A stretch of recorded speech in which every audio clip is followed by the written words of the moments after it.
జగన్మోహన్ రెడ్డి గారి వ్యూహం ఏంటి? వ్యూహమా అంటూ ఒకటి ఏడ్చిందా?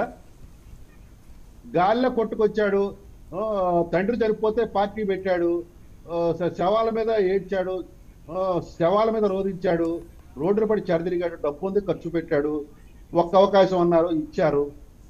ఏదో తర్వాత ఏం చేసుకోవాలో తెలియలేదు. ఇప్పుడు ఏదో వచ్చింది సార్ 151 ఇస్తే ఇదివరకు సోషల్ మీడియాలో ఒక ఫోటో వచ్చేది. కోతులు అంటే కారు మీద కూర్చొని కారు పక్కన కారు సీట్లో కూర్చొని ఏం చేయాలో తెలియక కారు నాశనం చేసినట్టుగా రాష్ట్రాన్ని నాశనం చేసి పెట్టాడు. ఈడ్చిపెట్టినంతే రాష్ట్ర ప్రజలు పోయి ఎలహంకాల. ఓకే ఓకే జగన్మోహన్ రెడ్డి గారు, అది పవన్ కళ్యాణ్ గారి కార్యాచరణ ఏంటి? మీరు ప్రతినిత్యం చూస్తున్నారు, దానికి మళ్ళీ ఏమన్నా ముంచేది దానికి అర్థం ఏమైనా కావాలా మీకు? కాదండి, పార్టీ సంస్థాగతంగా పూర్తి స్థాయిలో నిర్మాణం చేయాల్సిన బాధ్యత అయితే ఉంది అని. ఆయన ప్రస్తుతం ప్రభుత్వంలో తన అనుభవాన్ని పెంచుకోవడానికి, ప్రభుత్వంలో అడ్మినిస్ట్రేషన్ దాన్ని అర్థం చేసుకోవడానికి కేటాయించాడు. పార్టీ సంస్థాగత నిర్మాణం ఇక్కడ మిగతా వాళ్ళు చూసుకుంటున్నారు. ఎవరెవరికి ఏంటి అనే దాని మీద ఒక చర్చ మా పార్టీలో అంతర్గతంగా నడుస్తుంది. అవి బహిరంగంగా చెప్పేవి కావు. ఓకే, ఈ అరెస్టులు ఎంతవరకు వచ్చినాయి? ఏ అరెస్టులు సార్? ఇదిగో అరెస్ట్ అదిగో అరెస్ట్ అంటారు కదండి, రోజు అరెస్ట్ చేసేస్తున్నారు. మీరు అరెస్టులు మీ మీడియా హైప్ ఎక్కువైపోయింది సార్. అరెస్ట్ చేయాలంటే కేసు బలంగా ఉండాలి, సైట్ ఉండాలి. ఊరిని గాలికి తంతే బెయిల్ ఇచ్చేలాగా ఉండకూడదు. మేమంటూ లోపల పెడితే మళ్ళీ అడిగి బెయిల్ అనేది రాకుండా ఉండాలి. ఆ పద్ధతిలో మేము అరెస్టులు చేస్తాం.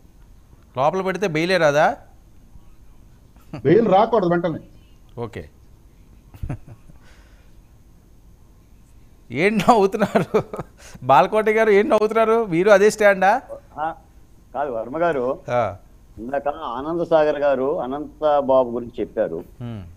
ఈ నోటి వీడియో కాదండి, అతని యొక్క దుర్మార్గమైన వైఖరి మీద కూడా విచారణ చేయాల్సిన అవసరం కూటమి ప్రభుత్వం మీద ఉంది. ఆ దిశగా చర్యలు తీసుకోవాలి. అందుకని నేను అంటున్నా, రేవంత్ రెడ్డి గారు కనుక హైదరాబాద్ లాంటి సంస్థ పెట్టినట్టు 5 ఏళ్ల పరిపాలన ఐదేళ్ల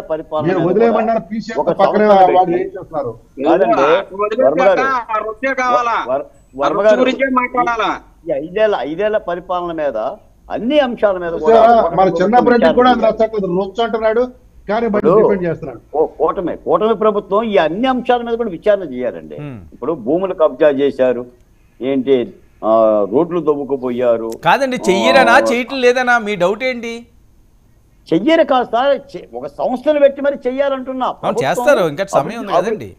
అదే నేను అంటున్నాను సార్, ఇప్పుడు ప్రభుత్వం అభివృద్ధి కార్యక్రమాల దిశగా అడుగులు వేస్తుంది. కాదండి, సిఐడి నోటీసులు బాలకోటి గారు మీరు ఆ ప్రాంతంలో ఉంటుంటారు కదా, మీకు లీక్లు వస్తుంటే సిఐడి నోటీసులు ఎవరెవరికి అందినాయండి? తల రకంగా చెప్తుంటారు.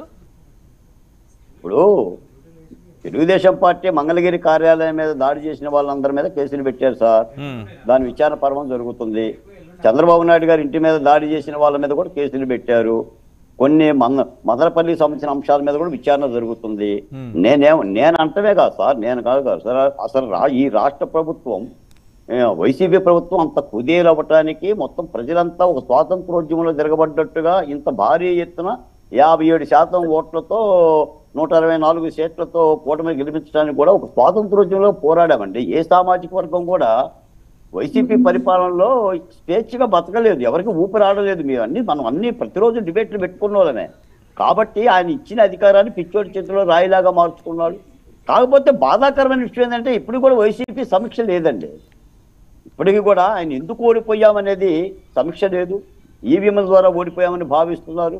40% ఓట్లు వచ్చింది కాబట్టి మళ్ళీ మనకు భవిష్యత్తు ఉందని చెప్పి నమ్మించే ప్రయత్నం చేస్తున్నాడు.